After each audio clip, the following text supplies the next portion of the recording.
पता है, मैंने अपने पति को कभी भी रोते नहीं देखा आज तक। कभी ऐसा टाइम ही नहीं आया कि मैंने उनको कभी उनकी आंखों में आंसू देखे हों। और इस बार जब मतलब डिलीवरी से पहले जो जो मेरे साथ हुआ मैंने ब्लॉग में डाला है कि क्या क्या हुआ, किस तरह से मैंने, किस कंडीशन में मैं कहाँ से कहाँ भाग रही थी। मतलब मैंने वो सब एक ब्लॉग बना के डाला है डिलीवरी से पहले का। एंड होल डे तड़पने के बाद शाम के टाइम पे जब मैंने ये डिसीज़न लिया कि मुझे प्राइवेट हॉस्पिटल में जाना है, दैट टाइम मेरे हस्बैंड दरवाजे पे खड़े थे। तो देखो ये टाइम ऐसा होता है ना कि इंसान शॉक हो जाता है कि अब क्या होगा। तो उस टाइम पे जब डॉक्टर ये बोल रहे थे कि तुम कहीं भी चले जाओ, ऑपरेशन ही होगा, तो मेरे को पता नहीं ऐसे डर सा था, क्योंकि मैंने अपने दिमाग में यही सेट कर रखा था कि नॉर्मल ही होगा, नॉर्मल है सब कुछ। तो फिर ऐसा था। तो जब उन्होंने ऐसा बोला तो मैं एकदम से स्ट्रेस में आ गई। और जब मेरे हस्बैंड को मैंने देखा ना, तो वो मोमेंट काश को कि मैं कैप्चर कर पाती और आप लोगों से शेयर कर पाती उस मोमेंट को। इससे डेडलीस्ट मोमेंट मेरी लाइफ का कोई नहीं होगा शायद। उस टाइम पे जब मैंने अपने हस्बैंड को देखा ना, तो मैं इस तरह से, वहाँ ना डॉक्टर था, वो थे, ये वो सब लोग थे, बट हाँ क्या। तो मेरे हस्बैंड आए थे, बोल रहे कि दिन को क्या खाओगी। मैंने कहा कुछ नहीं खाऊंगी मैं। बोलते नहीं, मैं दाल के बीच में ना चपाती डाल के दूंगा, दाल पतली पतली सी बना के उसके बीच में चपाती डाल दूंगा। तो मैंने कहा चलो ठीक है, खिचड़ी वगैरह भी ये सब चीज़ें खा रही हूँ मैं। तो बता रही थी मैं आपको कि जैसे मैंने इनको देखा ना, और वहाँ डॉक्टर खड़े थे, नर्सिस खड़ी थी, और पता नहीं कौन कौन था, सब थे। मैं एकदम दौड़ कर गई और मैंने अपने हस्बैंड को ना इतना घोट के हग किया ना, इतना टाइट हग किया ना कि मैं ऐसे फूट फूट के रोने लग पड़ी ना वहाँ पे, कि मेरे को पता नहीं क्या हो रहा था। सच में यार, मतलब अकेले में बहुत टफ टाइम निकाला है मैंने, सच बता रही हूँ। वो बहुत गंदा टाइम था। मैं उस टाइम को याद भी नहीं करना चाहती हूँ अब लाइफ में।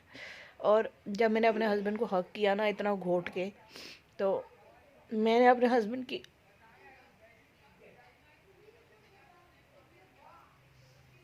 सॉरी यार,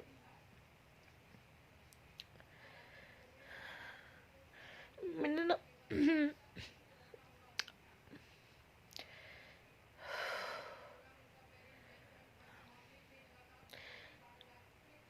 पता है, ये मेंटली इतना ज़्यादा टॉर्चर होता है ना कि इस टॉर्चर से निकलने में टाइम लगता है यार।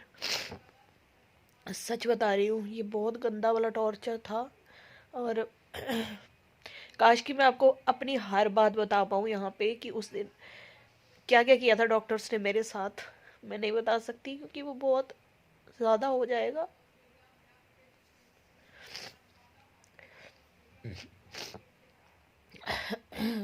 देन उसके बाद जब मैंने अपने हस्बैंड को थोड़ा सा, मतलब हस्बैंड बोलते हैं हाँ ठीक है, तो मैं जैसे थोड़ी पीछे हुई ना, जब मैंने उनकी आंखों में देखा ना, तो मैंने अपने पति की आंखों में आंसू देखे। जानते हो, मेरी लाइफ में एक ही इंसान है ऐसा, मेरे पति, जिनकी खुशी ना मेरे लिए सबसे ज़्यादा मायने रखती है। और उनके फेस पे स्माइल मेरी ज़िंदगी में मुझे जीने की हिम्मत देती है, हौसला देती है।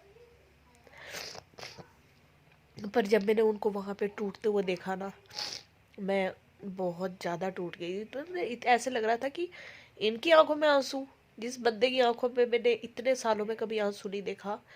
कितना कितना कुछ हुआ हमारे साथ, कितना कितना कुछ हमने झेला है ना, और आज इनकी आंखों में आंसू।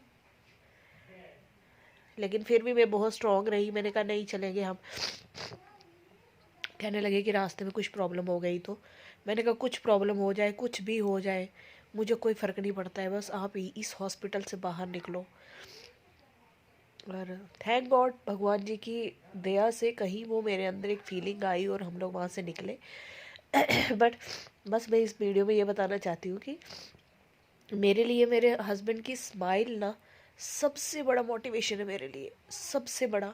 उनका हंसना, उनका पॉजिटिव सोच, उनका हमेशा पॉजिटिव बात करना, चाहे चारों तरफ नेगेटिविटी फैली हो ना, वो तब भी एक पॉजिटिव बात उठाकर ही मुझे बोलेंगे कि प्रतिभा ऐसा भी हो सकता है।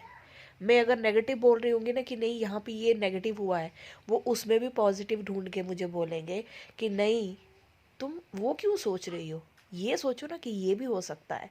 और उनकी एक इतनी सी बात ना मेरे अंदर इतना बड़ा हौसला लाती है ना, इतना बड़ा कि मैं आपको बता नहीं सकती। मेरे को ऐसे लगता है कि नहीं, सब सब झूठ है, सब बकवास है, बस पति की खुशी बहुत बड़ी मायने रखती है। सो मैंने जब उनकी आंखों में उस टाइम आंसू देखा ना, तो मैं बहुत ज़्यादा ऐसे मतलब हो जाता है यार, जिस इंसान को आपने कभी भी ऐसे ना देखा हो। तो बच्चे ऐसे होते हैं यार, बच्चों के लिए माँ बाप की आंखों से कैसे आंसू बहते हैं ना, कभी सोच नहीं सकता आदमी। मुझे कहते हम जो भी कर रहे हैं अपने बच्चे के लिए कर रहे हैं ना। तो फिर उसके बाद थोड़ा थोड़ा मैं स्टेबल हो गई।